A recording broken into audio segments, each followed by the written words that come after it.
নমস্কার, রূপপর্ণাস কিচেনে সবাইকে স্বাগত। আজকের রেসিপি ওটস স্মুদি। এর জন্য আমি এখানে প্রথমে 6 চামচ ওটস নিয়ে 1 মিনিট মতো ড্রাই রোস্ট করে নেব।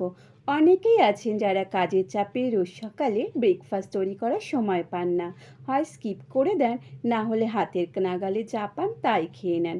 তবে মনে রাখবেন, দিনের সবচেয়ে গুরুত্বপূর্ণ মিল হলো ব্রেকফাস্ট, আর সেটাই যদি সঠিক না হয় তাহলে ওজন তো বাড়বেই, সঙ্গে শরীরে বাঁধবে একাধিক রোগ। আমার এখানে ওটসগুলো ড্রাই রোস্ট করা হয়ে গেছে। এবার ওটসগুলোকে একটা মিক্সার জারে নিয়ে ভালো মতো গুঁড়ো করে নেব। আপনাদের যদি আমার রেসিপিগুলো ভালো লেগে থাকে, ভিডিওতে একটি লাইক করবেন, কমেন্ট করবেন আর শেয়ার করবেন বন্ধুদের সাথে।